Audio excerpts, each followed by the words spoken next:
বাংলাটা যে পরিবর্তন করা মানে বাঙালি আর বাঙালি আনাকে পরিবর্তন করা, এটা জেহাদি মৌলবাদের সঙ্গে ওতপ্রোতভাবে যুক্ত, যেটার মূল উদ্দেশ্য হচ্ছে উর্দু বাংলার জায়গাটাকে উর্দু দিয়ে প্রতিস্থাপন করা।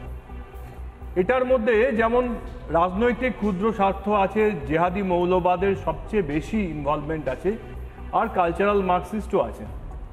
দেখুন, এই যে পানি শব্দটা, এই পানি শব্দের সঙ্গে কিন্তু ধর্মীয় কোনো সম্পর্ক নেই। এই পানি একটি বিশুদ্ধ সংস্কৃত শব্দ, পানীয় থেকে এসেছে। যেমন উর্দুতে অনেক সংস্কৃত শব্দ গ্রহণ করা হয়েছে উর্দুর সময়, তার মধ্যে পানীয় গ্রহণ করা হয়েছে। এই পানিতে কেউ কবিতা লিখতেন না। এখন যাদের নাম বললেন, আমি কবি জসিমউদ্দিনের একটা কবিতা বলছি, কবর। কবর কবিতাটা কবি জসিমউদ্দিন যখন স্নাতকোত্তর স্তরে পড়তো, তখন তার ক্লাসে তারই লেখা কবিতা পড়ানো হতো। এইখানে তোর দাদির কবর, ডালিম গাছের তলে, 30 বছর ভিজায়ে রেখেছি দুই নয়নের জলে। জসিমউদ্দিন জলে লিখেছেন, পানি লেখেননি কিন্তু। এবং এই যে পানি পরিবর্তন হচ্ছে, রামধনু রংধনু হচ্ছে, সেটা হিন্দু মুসলমান নির্বিশেষে কিন্তু এই ভাষা ব্যবহার করতেন।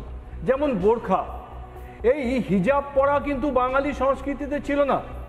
ফ্রম পর্দা টু পার্লামেন্ট, এখানে সুরাবর্দী মানে স্যার সুরাবর্দীর কন্যা, যিনি পাকিস্তানের মন্ত্রী হয়েছিলেন, শায়েস্তা সুরাবর্দী ইকরামুল্লাহ, তার লেখা বই পর্দা টু পার্লামেন্ট। তাই বাংলার সংস্কৃতি হিন্দু মুসলমান নির্বিশেষে এই সংস্কৃতি ছিল না। এটা জেহাদি মৌলবাদের প্রভাব। জেহাদি মৌলবাদকে কেন করতে চাইছে? কারণ বাংলা মানে এখানে যেখানে বাঙালি হিন্দুরা এখনো বেঁচে আছে, বাঙালি হিন্দুর অস্তিত্বটাকে একটা চ্যালেঞ্জের মুখে নিয়ে যাচ্ছে। যদি বাঙালি হিন্দু আজকে না বোঝে যে বাঙালি আর বাঙালি আনা এই দুটোর সঙ্গে এর কোনো সম্পর্ক নেই, যে ভাষা ধীরে ধীরে পশ্চিমবঙ্গে শুরু করা হয়েছে সেইটার সঙ্গে বাঙালি আনার কোনো সম্পর্ক ছিল না। জসিমউদ্দিন এই ভাষায় কবিতা লিখতেন না, কাজী নজরুল লিখতেন না, একটু আগে যেটা বললেন যে কেউ লিখতেন না, সৈয়দ মুস্তাফা আলী এই ভাষায় গদ্য লিখতেন না। এই ভাষাটা কেবলমাত্র জেহাদি মৌলবাদকে ছড়ানোর জন্য করা হচ্ছে। আর বাংলা এই জায়গাটা একটা টেস্ট করার জায়গা। বাঙালি হিন্দু যদি বিলুপ্ত হয়ে যায়, তাহলে কালচারাল মার্কসিজমের যে ডেস্ট্রয় দ্য ওল্ড ওয়ার্ল্ড, তার একটা বড় পরীক্ষাগার হচ্ছে আজকে পশ্চিমবাংলার বাঙালি হিন্দু।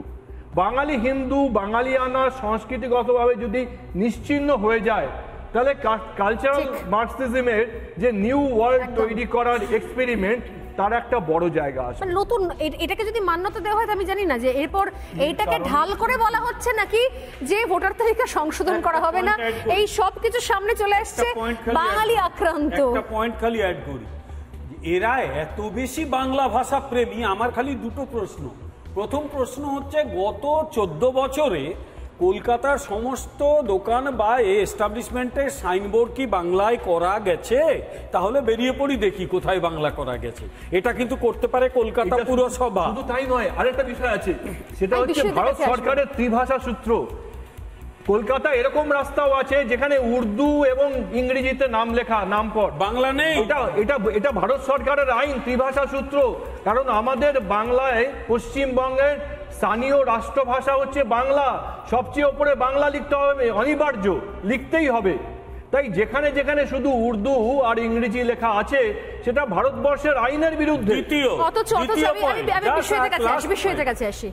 ভারতবর্ষের অন্তত দক্ষিণে গেলে ওই স্থানীয় ভাষা না জেনে কেউ পড়াশোনা করতে পারবে না। পশ্চিমবাংলা সব স্কুলে বাংলা এরা চালু করতে পেরেছে। সরকারের যে অর্ডারগুলো যায়, যাকে আমরা জিও বলি, গভর্নমেন্ট অর্ডার, ইংরেজির পাশাপাশি বাংলা কপি হয়েছে, কিচ্ছু করেনি। এরা বাংলা ভাষা দেখাচ্ছে শুধুমাত্র নির্বাচনে জেতার জন্য, মিথ্যাচার করছে। এরা মানুষের মতো ভয় ঢোকানোর চেষ্টা করছে। আমি বলবো সতর্ক হন, এরা আপনাদের সর্বনাশ করে দেবে। এদের চিনে নেই পশ্চিমবঙ্গের শাসক দল।